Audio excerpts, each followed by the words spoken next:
Assalamualaikum warahmatullahi wabarakatuh. Waalaikumsalam. Alhamdulillah, nahmaduhu wa nasta'inuhu wa nastaghfiruh wa na'udzu billahi min syururi anfusina wa sayyiati a'malina. May yahdihillah fala mudhillalah wa may yudlil fala hadiyalah. Asyhadu an la ilaha illallah wahdahu la syarikalah wa asyhadu anna Muhammadan abduhu wa rasuluh. Ya ayyuhalladzina amanu ittaqullaha haqqa tuqatih wa la tamutunna illa wa antum muslimun, amma ba'du. Fa inna ahsanal kalami kalamullah wa khairal hadi hadi Rasulillah sallallahu alaihi wasallam wa syarrul umur muhdatsatuha wa kullu muhdatsatin bid'ah wa kullu bid'atin dhalalah wa kullu dhalalatin finnar. Para pemerhati roja, kaum muslimin dan muslimat yang dimuliakan Allah, pertama kita bersyukur pada Allah Subhanahu wa taala. Pagi ini Allah masih memberikan kepada kita nikmat dan karunia-Nya. Kita masih diberi nikmat hidup, nikmat sehat, nikmat kelapangan waktu, dan banyak lagi nikmat-nikmat lain yang tidak mungkin kita sebutkan satu persatu. Kita bersyukur kepada Allah atas segala nikmat yang telah kita terima. Mudah-mudahan Allah Subhanahu wa taala senantiasa menjaga nikmat tersebut, bahkan menambahnya. Sesuai dengan janjinya, la in syakartum la azidannakum. Jika kamu bersyukur, maka aku akan tambah nikmat-nikmatku untukmu. Selawat beriring salam tidak lupa kita limpahkan untuk Nabi kita Muhammad sallallahu alaihi wasallam, keluarga beliau, sahabat beliau, dan umat beliau sampai hari kemudian. Para pemerhati roja, kaum muslimin dan muslimat yang dimuliakan Allah, pada kesempatan pagi ini kita kembali melanjutkan poin-poin pembahasan yang ada di dalam buku Mendidik Anak Tanpa Amarah. Sebelumnya kita telah membicarakan bahwa kondisi hati yang sehat itu sangat menentukan agar kita bisa mengendalikan emosi dan amarah. Amarah yang tidak terkendali, emosi yang tidak dapat dikontrol, itu kebanyakan karena hati yang lemah, hati yang sakit, hati yang tertutup, sehingga sukar dan sulit untuk dibawa kepada kesabaran, menahan amarah, menahan emosi. Maka kadangkala emosi itu terluap begitu saja tanpa disadari. Tahu-tahu sudah marah-marah saja. Karena ini adalah amal hati, menahan amarah itu amal hati, perlu kondisi hati yang sehat untuk dapat mengeksekusinya, untuk dapat melakukannya. Pembahasan yang lalu kita telah membicarakan tentang 4 treatment yang harus kita lakukan untuk memastikan kehidupan hati. Dan itu sudah kita bahas sebelumnya. Berikutnya, kita akan lanjutkan poin koreksi keikhlasanmu. Ya, kadang-kadang kita pernah dihadapkan kepada satu pertanyaan ketika kita marah-marah, atau kita sedang meluapkan emosi, ya, atau kita sedang marah. Tiba-tiba ada yang berkata kepada kita, ikhlas enggak? Ya, seolah-olah di sana ada korelasi yang erat antara menahan amarah dengan keikhlasan. Kalau ikhlas kita enggak marah-marah. Itu kira-kira pesan yang ingin disampaikan. Ketika kita marah, kita ditodong dengan pertanyaan, ikhlas atau tidak? Ya, hingga kadang-kadang mendengar perkataan itu, ya, kita pun menahan amarah jadinya. Ya. Nah, jadi perkara penting berikutnya untuk bisa mengendalikan emosi dalam kesempatan apapun, ya bukan hanya di dalam mendidik anak sebenarnya, adalah keikhlasan. Ya, keikhlasan. Artinya di sini mengharap pahala di sisi Allah Subhanahu wa taala. Terlebih ada keutamaan bagi orang-orang yang bisa mengendalikan amarahnya sementara dia mampu untuk melampiaskannya. Man kadhama ghaidhan wa huwa yastati'u ayyumdiyahu, ya, maka Allah akan memanggilnya, da'ahu Allah ala ru'usil khalaik summa yukhayyiruhu minal huril 'aini ma syaa summa zawwajahu iyyaha. Barang siapa yang menahan amarahnya sementara dia mampu untuk meluapkannya, maka dia akan dipanggil di hadapan para makhluk. Kemudian Allah menyuruhnya untuk memilih bidadari yang diinginkannya, kemudian menikahkannya dengan bidadari tersebut. Ini pahala akhirat tentunya. Maka orang yang terdorong untuk marah, dia ingin meluapkan amarahnya, maka hendaknya dia ingat ini, pahala akhirat. Itulah keikhlasan, mengharapkan pahala di sisi Allah.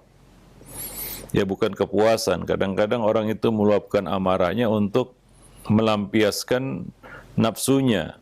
Dia merasa terpuaskan dengan marah. Ya sudah puas hatiku. Ya, kira-kira demikianlah terlontar dari lisan orang-orang yang ya sudah puas marah-marah. Ya apa katanya? Udah puas hatiku katanya. Ya dengan meluapkan amarah itu. Ya, nah demikian. Ya dan tentunya ya setelah kepuasan itu datang penyesalan mungkin ya. Ya setelah dia merenung sejenak mungkin dia menyesali apa yang sudah dilakukannya. Ya bahwa kepuasan itu ya belum tentu membawa kebahagiaan juga. Ya, puas kita memuaskan nafsu belum tentu bahagia. Banyak orang yang memuaskan nafsu makan misalnya, ujung-ujungnya menyesal dia. Ya karena kena banyak penyakit ya, karena melampiaskan nafsu makannya. Ya dan sampai dia puas kan begitu ya. Nah, kadang-kadang kepuasan dan kebahagiaan happy ending itu tidak berbanding lurus. Nah, demikian juga amarah. Orang yang meluapkan amarah sepertinya dia merasa puas. Tapi sejurus kemudian dia akan menyesal. Apa yang sudah terjadi itu dia sesali. Nah, demikian. Maka ini penting, yaitu mengoreksi keikhlasan kita. Apalagi di dalam bab mendidik anak. Mendidik anak itu adalah ibadah, perlu keikhlasan di situ. Kalau tidak, ya maka orang tua yang tidak mengharapkan wajah Allah, dia akan mudah marah, kecewa, kesel, ya jengkel, ya karena ibadah yang namanya mendidik anak itu tidak mudah. Ya dan kita tahu bahwa keikhlasan itu akan membuat segala perkara menjadi ringan. Ya dengan keikhlasan. Kalau kita mengerjakan ibadah puasa dengan ikhlas, puasa itu sangat ringan. Tapi kalau enggak ikhlas, itu sangat berat terasa. Solat misalnya, solat malam itu berat. Tapi kalau kita lakukan dengan ikhlas, maka akan menjadi ringan. Ya, akan menjadi ringan itu solat malam. Sedekah itu berat. Apalagi tujuannya bukan tujuan lillah. Sangat berat. Ya. Nah, ketika kita bersedekah dengan niat lillah, maka sedekah itu menjadi ringan. Karena keikhlasan itu akan memudahkan, meringankan perkara-perkara berat yang kita lakukan dengan keikhlasan. Ya, nah apapun amal yang kita lakukan, amal soleh yang kita kerjakan dengan niat yang ikhlas, maka akan membuat ya amal yang berat itu menjadi ringan. Termasuk di dalam bab ini, yaitu mendidik anak. Kita tahu bahwa itu tugas yang berat. Dengan ikhlas kita akan bisa memikulnya dengan baik. Ya, nah demikian. Maka coba tanyakan, mengapa saya harus marah? Apa yang saya inginkan dalam mendidik anak? Apa tujuan saya? Sudahkah saya ikhlas hanya mengharap pahala Allah Subhanahu wa taala? Ya, coba tanyakan itu kepada hati kita. Maka dalam mendidik anak ini perlu keikhlasan. Merawat, mendidik anak dengan penuh ketulusan dan niat ikhlas semata-mata mengharap ridha Allah Subhanahu wa taala. Capek memang, tapi ketika kita ingat pahala di sisi Allah yang berat dan membuat capek itu akan menjadi ringan kita pikul. Wallahu a'lam bishawab, ya. Nah, demikian. Dan ini merupakan salah satu syarat sebenarnya ya diterimanya sebuah amal. Bernilainya sebuah amal itu tergantung niat. Ya, Allah mengatakan wa ma umiru illa liya'budullaha mukhlishina lahuddin. Tidaklah mereka diperintahkan melainkan ya agar mereka menyembah Allah dengan memurnikan ketaatan kepadanya semata dan menjalankan agama. Ya, di dalam menjalankan kewajiban-kewajiban agama. Itu perintah Allah. Ya, di dalam Al-Quran kita diperintahkan untuk mengikhlaskan setiap ketaatan yang kita lakukan untuk Allah. Ya, nah demikian. Dan juga sabda Nabi SAW, innamal a'malu binniyat wa innama likulli imri'in ma nawa. Sesungguhnya setiap amal perbuatan itu tergantung niatnya, dan sesungguhnya setiap orang akan mendapatkan sesuai dengan kadar niatnya, yaitu sesuai dengan kadar keikhlasannya.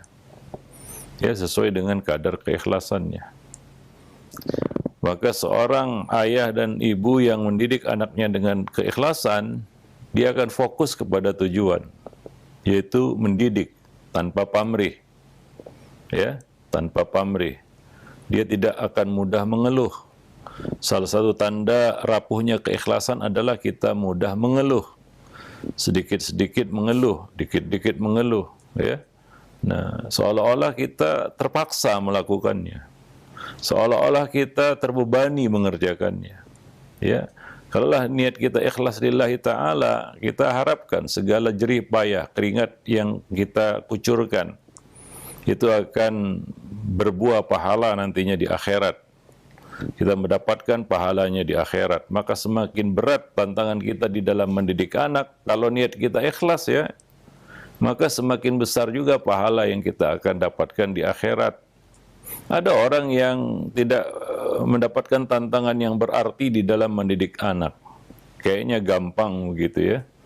Ya mungkin karena ya anak ini juga anak yang memang dari sananya ya Allah memberikan anugerahkan kepadanya akhlak yang baik kan begitu ya, dan lain-lain sebagainya. Mudah terasa bagi orang tuanya untuk mendidik anaknya ini, tidak perlu effort yang berlebihan, tantangan yang berat, enggak, mudah ya. Nah, sebagian orang tua lagi sebaliknya, jungkir balik, kepala di bawah kaki di atas ya, keringat jagung ya, air mata darah ya, untuk mendidik anaknya. Luar biasa, sulit, nggak bisa tidur, kepikiran terus.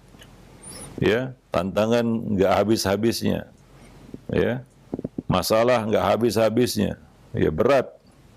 Tapi kalau kita hadapi semua itu, kita jalani semua itu dengan ikhlas, kita tetap menjalankan kewajiban kita mendidiknya dengan sabar, ikhlas ya.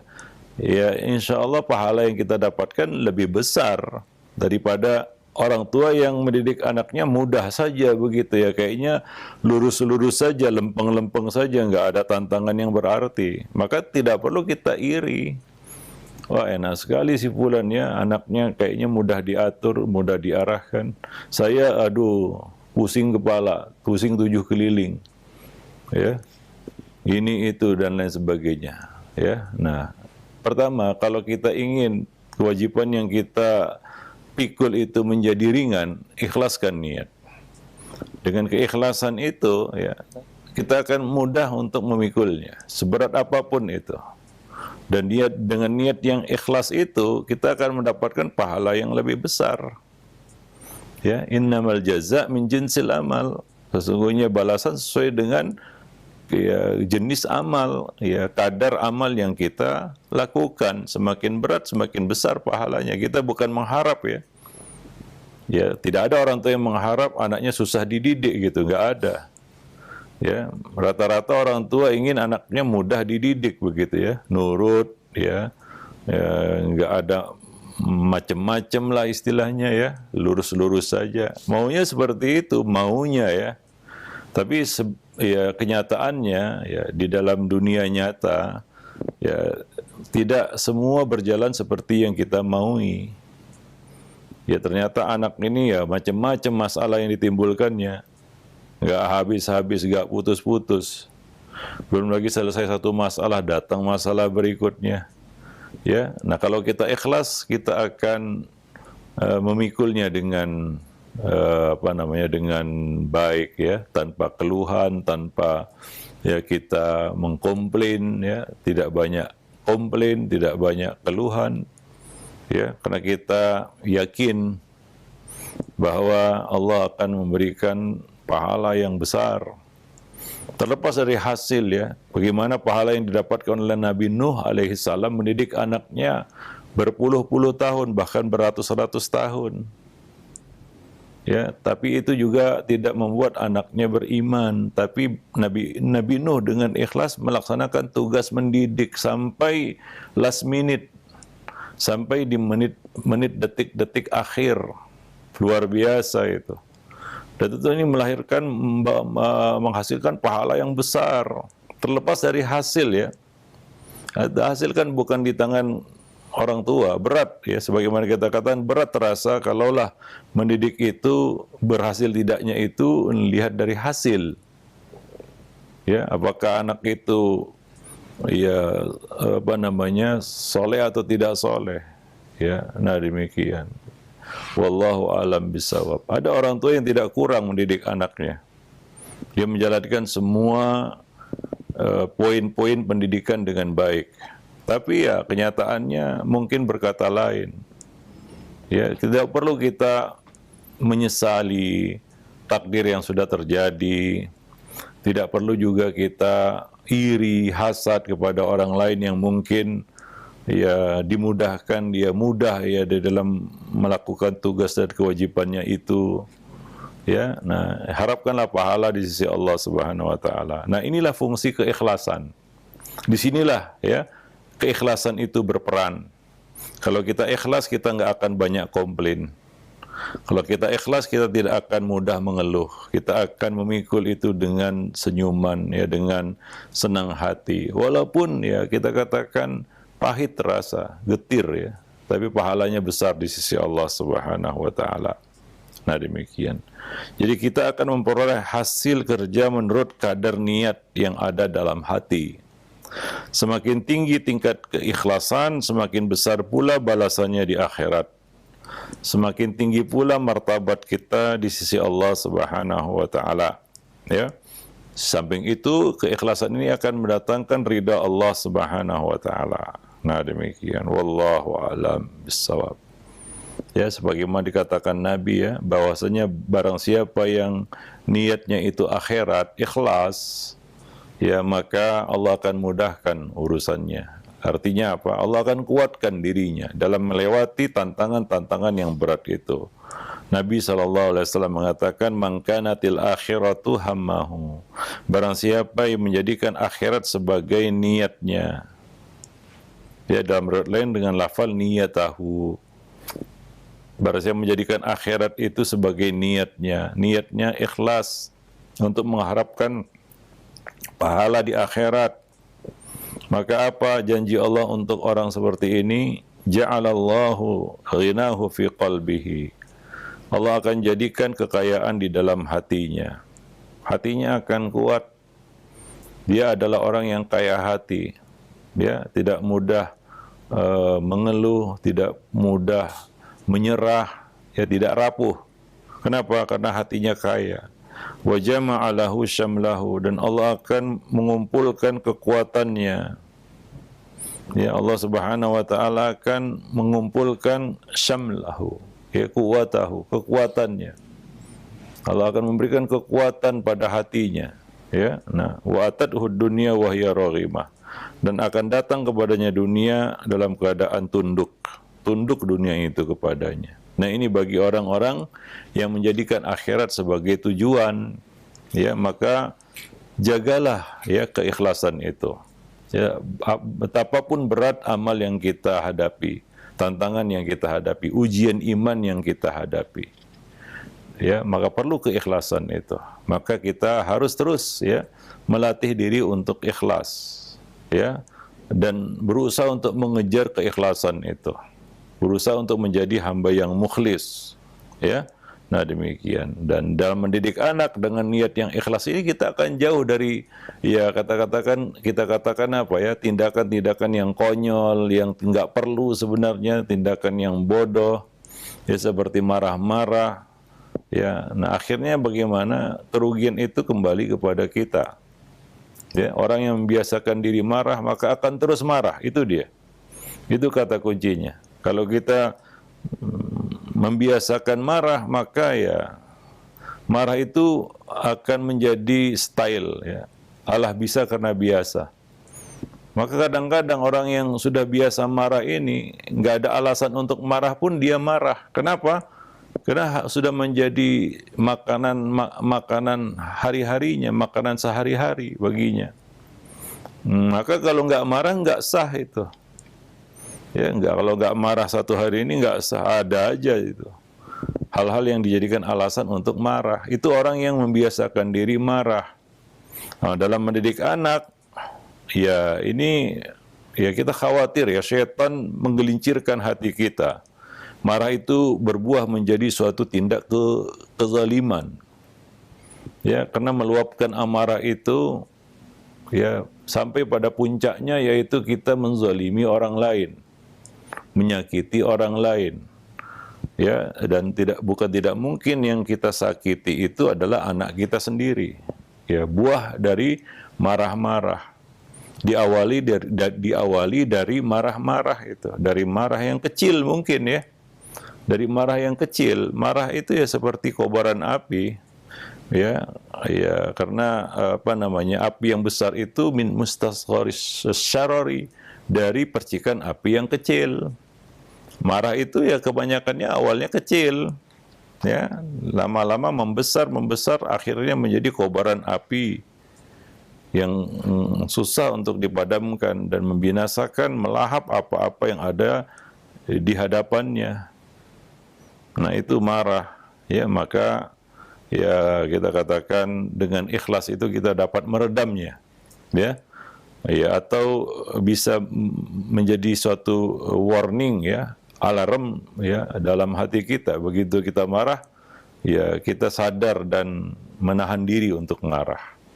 Ya, nah itulah dia keikhlasan tadi. Jagalah keikhlasan kita itu, ya.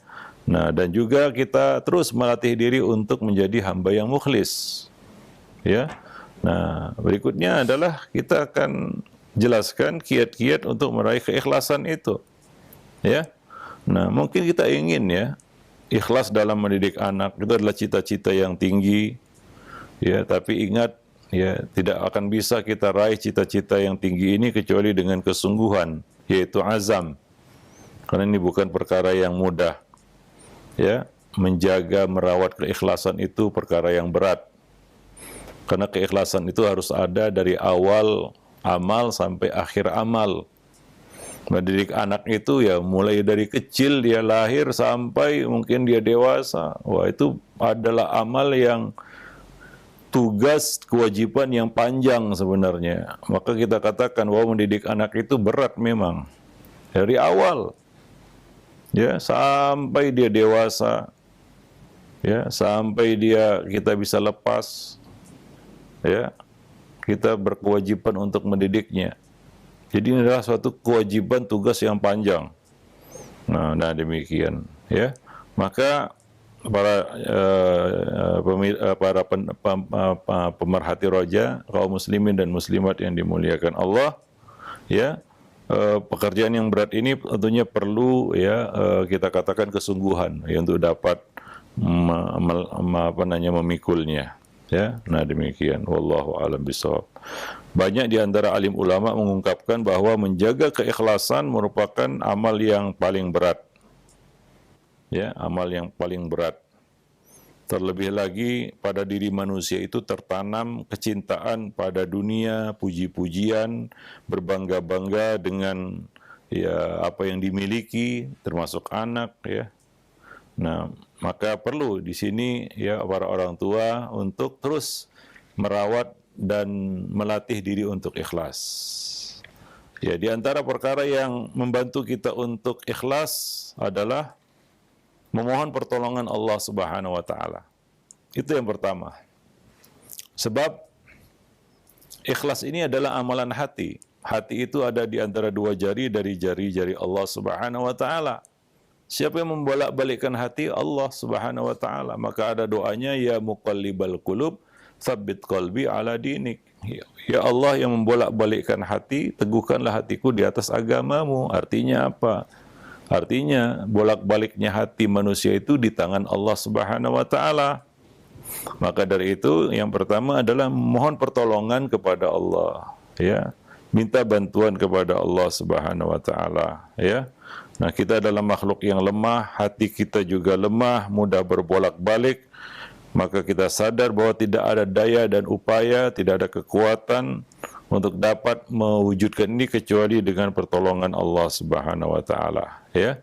Nah, seperti yang dikatakan oleh Nabi, idza sa'alta fas'alillah wa idza sta'anta fasta'in billah. Jika kamu minta pertolongan, maka mintalah kepada Allah Subhanahu wa taala, ya. Nah, jadi berdoa kepada Allah semoga diberikan keteguhan hati. Ya, doa yang diajarkan Nabi, ya muqallibal qulub tsabbit qalbi ala dinik. Jadi ini yang pertama, mohon pertolongan kepada Allah Subhanahu wa taala. Ya, apalagi yang namanya ikhlas, lawan dari ikhlas itu adalah riya. Ya, riya ini adalah penyakit hati. Dia sangat samar. Seperti penyakit yang tiba-tiba saja ya sudah menjalari seluruh tubuh kita. Ya. Apa kata Nabi? Asyirku fikum, syirik di tengah-tengah kamu, akhfa min dabibin namli, lebih samar daripada rayapan seekor semut.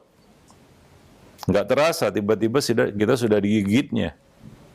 Itulah syirik, mulai dari syirik besar sampai syirik kecil. Wa sa'adulluka ala syai'in idza fa'altahu adhhaba anka sigara syirki wa kibarihi. Aku akan ajarkan kepada kamu ya satu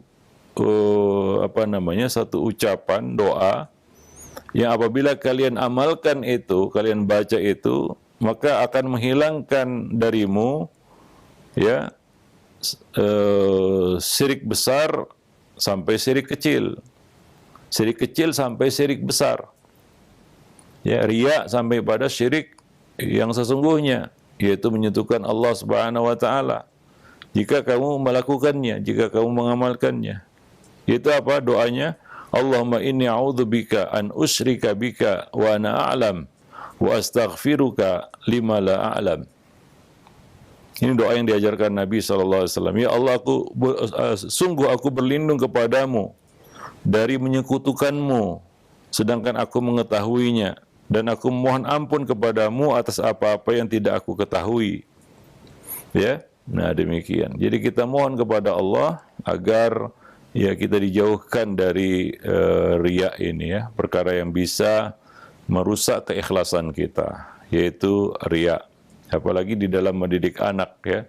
Kadang-kadang muncul riya, ya, ingin membanggakan diri dengan anak yang kita miliki. Ya, seperti itulah muncul, ya. Nah, ya kita nggak tahu ya bagaimana Allah menguji kita. Mungkin ada waktunya di mana anak ini justru ya tidak seperti yang kita banggakan, ya. Ya, namanya ujian dunia, ya. Dunia itu tidak tetap pada satu keadaan. Maka kalau memang niatnya riya, tujuannya untuk berbangga-bangga, untuk menyombongkan diri, untuk mendapatkan pujian, begitu dapat sebaliknya, dia akan mencak-mencak, dia akan marah, ya, dia akan murka, dia akan jengkel, ya. Nah demikian, dan ujung-ujungnya ya dia marah-marah saja sama anaknya, ya, terhadap anaknya itu yang tidak bisa dia banggakan lagi, yang tidak bisa dia sebut lagi di hadapan manusia, atau tidak seperti yang diharapkannya lagi. Nah demikian, wallahu a'lam bishawab. Ya. Nah demikian. Maka jagalah keikhlasan ini dengan mohon pertolongan kepada Allah. Karena ikhlas itu letaknya di dalam hati. Hanya Allah yang bisa membantu kita untuk dapat mempertahankan keikhlasan itu di dalam hati kita. Merawat keikhlasan itu di dalam hati kita. Ya. Hingga ikhlas itu tidak pergi kemana-mana. Ya. Nah demikian. Maka doa yang diajarkan Nabi salah satunya adalah ya muqallibal qulub tsabbit qalbi ala dinik. Ya Allah yang membolak-balikkan hati, teguhkanlah hatiku di atas agamamu, di atas ketaatan kepadamu. Wallahu alam. Itu yang pertama. Jadi ista'in billah. Wala ta'jiz. Mintalah bantuan kepada Allah, jangan melemah. Ya. Nah demikian. Kadang-kadang sebagian orang menyerah dia. Ya, dia tidak mampu menjaga keikhlasannya, ya sudah, niatnya dunia aja. Ya, akhirnya dia keluar dari keikhlasan itu. Wallahu a'lam bishawab. Baik, itu yang pertama. Yang kedua adalah mengetahui buah keikhlasan. Itu fadilah, keutamaan ikhlas dan bahaya niat yang melenceng, niat yang riya, niat selain lillahi ta'ala. Ya, nah dengan mengetahui ya keutamaan orang-orang ikhlas, apa yang mereka dapatkan nanti di akhirat, ya setiap amal yang ikhlas itu Allah Subhanahu wa taala akan lipat gandakan ya pahalanya. Ya sedekah saja begitu ada indikasi ikhlas yang lebih, maka pahalanya berbeda.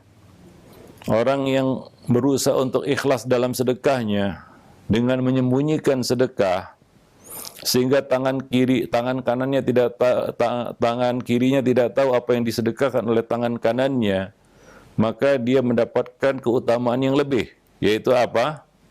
Allah akan menaunginya pada hari kiamat. Ini khusus bagi orang-orang yang ikhlas di dalam sedekahnya, sehingga dia sembunyikan itu, hingga orang yang menerima sedekahnya tidak tahu siapa yang memberi. Orang-orang dekatnya tidak tahu bahwa dia bersedekah. Ini luar biasa, ini tingkat keikhlasan yang mendatangkan keutamaan, yaitu apa? Balasan khusus. Allah akan menaungi orang ini pada hari kiamat di mana tidak ada naungan kecuali naungan Allah Subhanahu wa taala. Itu buah keikhlasan. Itu kita katakan menyembunyikan amal itu kan indikasi keikhlasan, karena kita juga tidak bisa menilai orang ini ikhlas atau tidak ya. Karena itu urusan yang bersangkutan, yang punya hati dengan pencipta hati itu, yaitu Allah Subhanahu wa taala. Tapi menyembunyikan amal itu salah satu indikasi kuat orang ini ikhlas. Indikasi kuat, kita tidak bisa mengklaim ya. Tapi indikasi itu sangat kuat menunjukkan bahwa dia adalah orang yang ikhlas ketika dia berusaha untuk menyembunyikan amalnya. Wallahu a'lam bishawab. Nah demikian. Kemudian bahaya niat yang melenceng, yaitu riya. Ya, kita katakan riya ini adalah syirkun asghar. Ya, dan demikian. Nabi mengatakan inna ma akhwafu alaikum ya asyirkul khafi. Sesungguhnya perkara yang aku takutkan atas kamu adalah asyirkul khafi. Yaitu syirik yang tersembunyi. Ya, yaitu apa? Riya. Ya, yakumun nas, ya, yakumur rajul fayusalli fayuzayyinu salatahu lima yara min nadhar rajuli ilaih. Ya, seorang berdiri mengerjakan salat, lalu dia baguskan salatnya karena dia tahu ada seseorang yang sedang melihat salatnya, maka dia pun membaguskan salatnya. Ya, karena dilihat orang.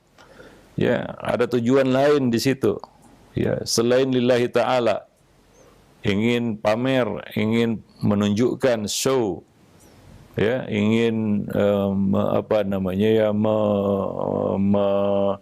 menunjukkan amalnya di depan manusia. Ya, ini adalah riya. Ya, nah dan itu salah satu di antara syirkul asghar, syirik asghar. Namun jangan silap, sekecil-kecilnya syirik ini tetap merupakan dosa besar. Ya, di sisi Allah Subhanahu wa taala. Ya, nah demikian wallahu alam. Jadi kita yang kedua adalah ya ingatlah ya buah dari keikhlasan, dan juga ingatlah bahaya dari niat yang melenceng, niat yang tidak ikhlas, yaitu riya. Wallahu a'lam bissawab. Nah demikian. Nah itu saja mungkin pertemuan kita pada kesempatan pagi ini. Mudah-mudahan bermanfaat. Akan kita lanjutkan lagi masih berkaitan dengan kiat-kiat untuk meraih keikhlasan. Kita sudah membahas 2 poin darinya. Berikutnya akan kita lanjutkan pada kesempatan yang akan datang insyaallah. Subhanakallah bihamdik asyhadu an la ilaha illa anta astaghfiruka wa atubu ilaik. Nah, alhamdulillah, baik, syukuran jazil khair atas materi yang disampaikan oleh Al-Ustadz di pagi hari ini, disarikan dari buku Mendidik Anak Tanpa Amarah dan sub pembahasan koreksi keikhlasanmu. Mudah-mudahan menjadi ilmu yang bermanfaat untuk kita semua. Baik, untuk selanjutnya kami akan buka sesi interaktif dan alhamdulillah sudah ada beberapa pertanyaan yang masuk di layanan pesan WhatsApp ini. Nah, yang pertama kami ajukan pertanyaan Ustaz. Assalamualaikum warahmatullahi wabarakatuh. Ya Ustaz, apabila kita mendidik anak dengan tujuan supaya anak tersebut ketika besar nanti dia berbakti kepada kita sebagai orang tua, apakah benar niat tersebut Ustaz? Ya tentu itu harapan ya. Tujuan kita mendidik anak adalah agar dia menjadi anak yang soleh dan soleha. Ya, itu adalah tujuan syar'i ya dari mendidik anak, yaitu mendidik anak itu agar menjadi anak yang berbakti kepada orang tua. Ya, itu tidak menafikan keikhlasan. Yaitu tidak menafikan keikhlasan kita. Ya wallahu alam bisawab ya. Sebagaimana kita mengerjakan ibadah-ibadah ya, salat untuk mencegah kita dari keji dan mungkar di dunia kan. Puasa juga agar kita bisa menjadi manusia yang bertakwa ya. Itu kan di dunia sebelum nanti balasan di akhirat ya. Nah, perintah-perintah agama semuanya untuk kemaslahatan dunia awal ya. Sebelum ya janji Allah balasan di akhirat. Apa kata Allah tentang salat? Ya, pahala salat ya jelas ada di akhirat. Tapi di dunia, apa kata Allah? Inna salata tanha anil fahsya'i wal munkar. Itu di dunia, mencegah kita dari keji dan mungkar. Demikian juga kita mendidik anak. Ya tentunya kita ingin anak ini menjadi anak yang berbakti, soleh, soleha. Berbakti kepada orang tua, menjadi anak yang baik. Kan begitu? Nah, di samping pahala nanti di akhirat. Ya. Nah, kemaslahatan dunianya apa? Anak ini menjadi anak yang baik, anak yang soleh, ya, anak yang berbakti, kan begitu. Wallahu a'lam bishawab. Ya tidak menafikan. Ya kita katakan ya saya sholat kemudian saya jadi orang baik, nanti saya tidak ikhlas ya enggak. Itu tujuannya gitu ya. Itu tujuan salah satu hikmah ya kita diperintahkan untuk sholat. Salah satu hikmah kita diwajibkan untuk mendidik anak agar anak itu menjadi anak yang berbakti tentunya. Wallahu a'lam bishawab. Ya, alhamdulillah, baik. Terima kasih banyak sekarang atas jawaban dan nasihatnya. Demikian yang mudah-mudahan bermanfaat untuk kita semua. Dan selanjutnya kami ajukan pertanyaan dari Arpandi yang berada di Bungo, Jambi. Ya Ustadz, mohon kiat-kiatnya untuk seorang anak bisa menasihati orang tua yang apabila ketika orang tua marah-marah itu sering mengeluarkan kata-kata kotor dan kata-kata kasar. Saya coba beberapa kali untuk menasihati orang tua, namun yang ada malah saya dimarahi kembali.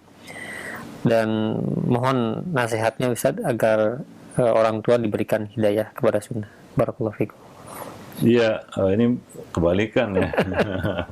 Iya. Ini pada anak ya, anak yang dimarahi. Ini mungkin anaknya sudah besar ini, anaknya kecil ya. Betul. Ya mungkin bengong aja anaknya ya, dimarahi orang tuanya marah-marah dia bengong aja mungkin.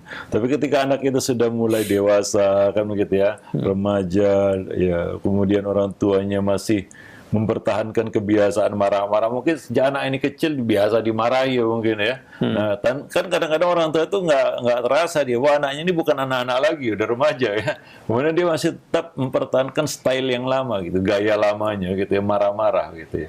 Akhirnya ketika anak ini sudah beranjak remaja, sudah mulai nalar ya kita katakan, akalnya sudah mulai sempurna, dia bingung sendiri anak itu. Ini orang tua gimana cara menghentikan marah-marahnya, kan begitu ya. Dia tahu anak marah ini nggak baik, kan begitu ya, muncul hal-hal yang jelek, buruk ya, seperti kata-kata yang nggak baik, kan begitu ya. Nah, seperti yang ditanyakan di dalam pertanyaan ini. Ya tentunya di sini sebagai anak ya yang sudah paham ya, sudah mengerti bahwa seharusnya tidak seperti itu, kan begitu ya. Orang tua seharusnya tidak seperti itu. Ya tentunya dia memilih untuk menghindar, itu yang terbaik. Ya, karena kalau kita orang marah itu kita lawani, kita ladeni, kita layani, bertambah berkobar api kemarahannya, ya nggak akan berhenti. Apalagi di sini kita sebagai anak kepada orang tua, ya, maka caranya bukan seperti itu untuk meredam kemarahannya atau untuk menghilangkan kemarahan orang tua itu. Ya, pertama jangan dilayani, diam, itu dia. Itu salah satu cara untuk menghadapi orang yang marah-marah ini. Jangan lawani, jangan layani, jangan ladeni, diam saja, kan begitu ya. Nah kemudian, ya langkah kedua adalah a'rid anil jahilin. Ya, jelas marah-marah seperti ini perbuatan yang jahal, kita katakan ya, jahalah, kejahilan. Maka a'rid, berpalinglah, menghindar, ya, berpaling, ya. Artinya di sini adalah ya menghindar, kita pergi darinya atau kita menjauh darinya dulu sampai dia reda kemarahannya. Nah, baru di momen-momen yang mungkin untuk kita masuk ya, berbicara, berkomunikasi dengan santun kepadanya, baru kita kasih masukan, Pak, Bu, jangan marah-marah. Mungkin dia bisa lebih cerna itu ya, kata-kata kita itu, daripada kita berbicara kepada orang yang sedang marah. Itu nggak akan masuk ke dalam pikirannya itu ya, karena yang ada dalam pikirannya adalah marah dan marah. Ya, orang marah kan dikendalikan sama setan, kan begitu ya. Nah, maka ya hindari aja dulu ya. Kita tenang, dia tenang. Karena kita dimarahi juga nggak tenang ya. Kadang-kadang terpancing juga untuk membalas kemarahan dengan kemarahan, kan begitu ya. Nah, tunggu kondisi yang kondusif ya, suasana yang kondusif. Nah, baru di situ kita kasih masukan, nasihat ya. Nah, demikian. Wallahu a'lam bishawab ya. Jadi itu yang kedua, yaitu kita menghindarinya, menjauhinya ya, atau kita pergilah dari hadapannya. Ya, setelah yang pertama ya, jangan dibalas. Karena kalau kita balas, kita pergi, itu ini menimbulkan kesan yang jelek ya. Kita sudah balas, itu marah dengan kata-kata, baik itu mungkin kata-kata yang mungkin ya yang kita katakan bukanlah kata-kata yang buruk ya. Cuma orang marah ya, dibalas dengan kata-kata yang baik saja, itu dalam pandangannya tetap buruk. Ya, seolah-olah kita dianggap melawan begitu ya. Padahal kata-kata yang kita keluarkan baik misalnya, ya. Nah, demikian. Tapi ketika dia marah, sebaik-baik ucapan kita tetap buruk dalam pandangannya, karena kita dianggap melawan ini. Iya kan? Dianggap melawan. Apalagi kata-kata yang buruk, ya sudah, artinya kita memang menantang, bukan melawan lagi ya. Nah demikian. Jadi diam, itu yang pertama. Yang kedua, hindari, menghindar. Ya, berlalulah dari hadapannya. Nah, yang ketiga adalah doakan, karena ya Allah yang membolak-balikkan hati ya. Ya, doakan semoga Allah melunakkan hatinya. Ya, faktor doa jangan diabaikan juga ya dalam bab ini. Wallahu a'lam bishawab. Nah, mungkin itu. Dan keempat adalah ya teruslah minta pertolongan kepada Allah untuk bisa sabar ya menghadapi orang yang suka marah. Wallahu a'lam bishawab. Nah, alhamdulillah. Baik, terima kasih banyak. Syukran jazakallah atas jawaban dan nasihat Ustaz ya, mudah-mudahan bermanfaat. Baik, untuk selanjutnya ini ada pertanyaan kembali Ustaz. Ya Ustaz, apabila kita berinfak atau bersedekah kepada orang fakir miskin ataupun kepada yatim piatu, tapi kita berharap untuk didoakan kebaikan kepada kita, apakah niat tersebut boleh atau baik dilakukan, Ustaz? Iya, pertama itu tidak menafikan keikhlasan ya. Kita berharap doa dari orang yang kita bantu, yang kita kasih sedekah ya, itu tidak menafikan keikhlasan. Bukan berarti tidak ikhlas ya. Nah, ya, kecuali kita bersedekah semata-mata untuk tujuan duniawi ya, atau untuk mendapatkan pujian dari orang yang kita beri ya, atau kita mengharapkan suatu balasan ya dari apa yang kita keluarkan, dari sedekah yang kita keluarkan. Nah, tapi kalau tujuannya ya, kita kadang-kadang orang bersedekah kan ya, fulan doakan saya kan begitu ya. Nah, itu tidak menafikan keikhlasan. Wallahu a'lam bishawab. Nah, tapi ya, ya tentunya tidak sama dengan orang yang bersedekah tanpa meminta Timbal balik. ya, kita katakan keuntungan apapun dari sedekahnya. Ya. Artinya dia murni mengharapkan pahala di sisi Allah Subhanahu wa taala. Ya. La nuridu minkum jazaan wala syukura, tidak mengharapkan balasan maupun ucapan terima kasih. Ya, nah demikian. Seperti ya contohnya orang yang menyembunyikan sedekahnya. Orang yang menyembunyikan sedekahnya hingga orang yang menerima tidak tahu bahwa dia menerima sedekah, satu. Bahwa ada yang bersedekah kepadanya, dua. Atau si fulan yang bersedekah kepadanya. Mungkin orang ini ya berdoa pun dia berdoa umum, ya Allah, ya. Atau dia tidak berdoa sama sekali, ya, untuk orang yang memberinya. Nah, tentunya kadar ikhlas ini berbeda dengan yang tadi, ya, berbeda. Walaupun sama-sama ikhlas, ya harus kita pahami bahwa kadar keikhlasan setiap amal itu berbeda-beda. Yang pertama tadi mungkin ikhlas juga, tapi tidak seperti keikhlasan yang kedua. Ya, intubdus sadaqati fa ni'mahi. Jika kamu nampakkan sedekah itu baik. Ya, wa in tukhfuha wa tu'tuhal fuqara fa huwa khairun lakum. Jika kamu sembunyikan dan kamu berikan kepada fakir miskin, maka itu lebih baik bagimu.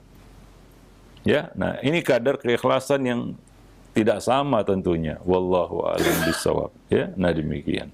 Jadi itu tidak menafikan keikhlasan, cuma kadarnya yang mungkin tidak akan sama dengan orang-orang yang memang tidak mengharapkan apapun dari sedekah yang dikeluarkannya. Wallahu a'lam. Nah, baik. Alhamdulillah. Terima kasih banyak. Syukran jazakallahu atas jawaban dan nasihat Al-Ustaz. Selanjutnya ada dua pertanyaan senada, di antaranya dari Nasir yang berada di Majalaya dan juga hamba Allah yang berada di Depok. Assalamualaikum warahmatullahi wabarakatuh. Ya Ustaz, bagaimana menyikapi anak yang sudah beranjak dewasa dan sekarang sudah hampir berumur 17 tahun, sulit untuk disuruh dalam kebaikan, misalkan disuruh sholat atau duduk di majelis, sering melakukan pergaulan bebas, merokok dan sebagainya, dan maksiat-maksiat yang lainnya. Pernah saya ketika dalam puncak-puncaknya kemarahan memukul anak tersebut. Mohon nasihatnya Ustaz, kami sebagai orang tua, dan mohon doanya agar anak diberikan hidayah. Iya. Sampai dipukul ya. Iya, betul. Ya. Itu seperti frustasi mungkin. Kefrustasian orang tua ya. Mungkin sudah merasa frustasi, kayak nggak ada jalan lagi, dipukul kan gitu ya. Sebenarnya itu cuma mendatangkan penyesalan ya. Dari nada pertanyaannya itu menunjukkan nyesel saya memukul gitu ya. Kok sampai terpukul gitu karena gak kuat menahan emosi ya. Tentunya ya tadi kita sebutkan ya, bahwa tantangan yang Allah berikan, ujian yang Allah berikan kepada tiap-tiap orang berbeda. Kita jangan lihat anak orang lain, wah sepertinya muda, ya, saya merasa saya kurang beruntung. Enggak, jangan pandang seperti itu. Ya, karena ujian yang Allah berikan kepada tiap-tiap orang berbeda. Itu yang pertama dulu ya. Itu kalau kita tidak kurang dalam mendidiknya, sudah disekolahkan sekolah yang islami, sudah diperhatikan dari kecil, pendidikannya kan begitu ya. Tapi ternyata juga, ya namanya juga zaman berbeda ya, sekarang ini luar biasa tantangannya kan begitu ya. Nah, maka jangan berkecil hati. Ya, artinya apa? Jalani ujian itu dengan keikhlasan. Tidak usah mengeluh, tidak usah membanding-bandingkan dengan anak orang lain. Masing-masing orang diberi ujian yang berbeda-beda dan harapkan pahala. Di sini perlu keikhlasan tadi ya. Terus suruh sholat. Apa kata Allah? Wa'mur ahlaka bis-sholati wastabir 'alaiha. Istibar, tasabbur, itu adalah tingkat keikhlasan yang tertinggi, yaitu sabar yang terus-menerus, itu namanya tasabbur. Maka perintahnya wa'mur ahlaka bis-shalat wastabir 'alaiha. Perintahkanlah anak-anakmu untuk salat dan sabarlah kamu di dalam melakukannya.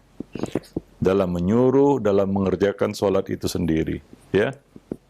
La nas'aluka rizqan nahnu narzuquk. Kami tidak minta rezeki kepada kamu, kamilah yang memberi rezeki kepada kamu. Wal aqibatu littaqwa. Dan kesudahan yang baik itu hanya milik orang-orang yang bertakwa. Nah, jadi suruh terus, ya ajak terus sholat, walaupun sudah 17 tahun ya. Seharusnya kan kita harapkan, ya ada juga sebagian anak, waktu kecil mudah dia ke masjid. Tapi sudah besar, jadi malas. Disuruh ke masjid juga susah, bangun pagi juga susah. Padahal waktu kecil nggak seperti itu. Ya bisa jadi ini adalah karena dia terkontaminasi oleh lingkungan dan pergaulan di sekolah juga kan begitu ya, macam-macam anak-anak yang ada di sana walaupun sudah sekolah Islami, ya sekolah Islami artinya sekolah itu basicnya itu agama kan begitu ya, tapi juga nggak jadi jaminan juga kan begitu ya, apalagi hari ini tantangan terutama dari kita katakan dunia maya ya, dari medsos, dari internet itu luar biasa ya. Sekarang ini coba lihat ada anak-anak yang anak remaja kecanduan TikTok kan begitu ya. Ya TikTokan gitu ya. Nggak ada hari tanpa TikTok kan gitu. Ada yang kecanduan medsos, ada yang kecanduan game, ada yang kecanduan judi ya. Iya. Yang zaman-zaman kemarin itu yang judi apa namanya yang trading itu ya juga banyak anak-anak remaja yang ya terlibat ya atau jatuh ke dalamnya begitu ya. Nah demikian dan hal-hal ya, dan juga fitnah dunia yang membuat orang malas ya. Banyak anak-anak remaja sekarang ya kita lihat seperti itu, sholat dia sekedarnya aja ya. Ya kurang semangat sholatnya, ya kurang gairah. Kadang-kadang harus disuruh dulu baru sholat kan begitu ya. Apalagi bangun pagi agak susah karena kerjanya begadang malam-malam. Ya, nah ini muncul di masa remaja itu justru ya. Waktu kanak-kanak mungkin nggak seperti itu. Anak-anak mungkin nggak ngerti begadang.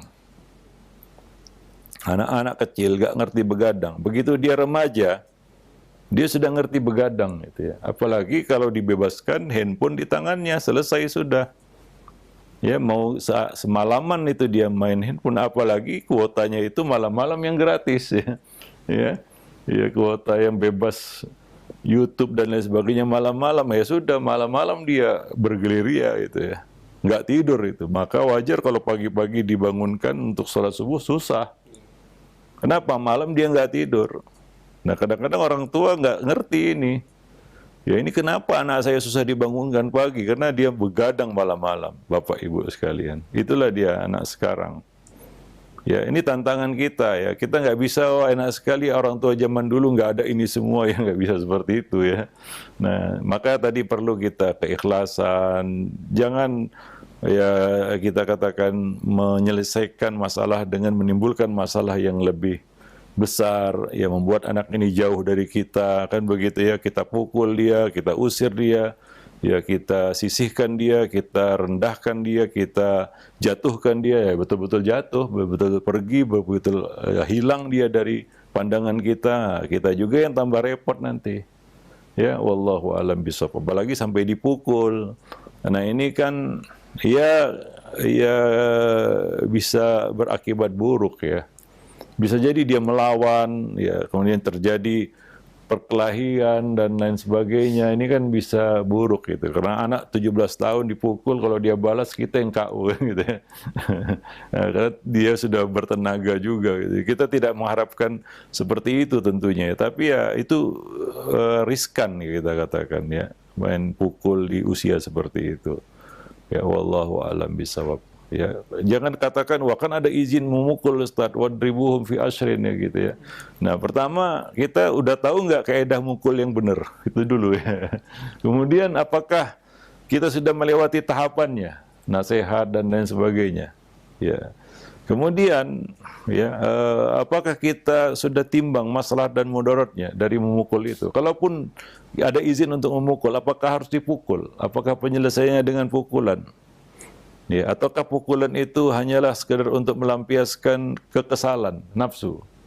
Nah, itu harus jadi pertimbangan juga, kan begitu ya. Tidak semata-mata akan boleh memukul, pukul, kan gitu ya. Nanti ketika kita dapat akibat buruknya, kita salahkan itu sabda Nabi. Wah, yang nyuruh ini Nabi ini, gitu ya. Nah, ketika dia dapat keburukan, wah berarti nggak benar nih perintah mukul. Nggak seperti itu, dia nggak ngerti ya. Bagaimana syariat memukul yang benar gitu ya. Ya, kalaupun itu dia dapat izin untuk memukulnya, kan begitu. Wallahu a'lam bishawab. Maka Nabi tidak pernah mukul istri, tidak pernah mukul anak. Ya, bahkan ya Nabi menahan dirinya dari ya merendahkan mereka, bukan hanya dengan pukulan, bahkan dengan kata-kata. Ya, wallahu a'lam. Nabi tidak mau memukul bahkan dengan kata-kata. Wallahu a'lam bishawab. Nah, demikian. Itu contoh yang patut kita teladani dalam bab ini. Nah, demikian para pemerhati roja kaum muslimin dan muslimat yang dimuliakan Allah. Mungkin sampai di sini dulu pertemuan kita pada kesempatan pagi ini. Ya, mudah-mudahan bermanfaat. Lebih dan kurang saya mohon maaf. Aqulu qauli hadza astaghfirullah li wa lakum lisairil muslimin innahu huwal ghafurur rahim.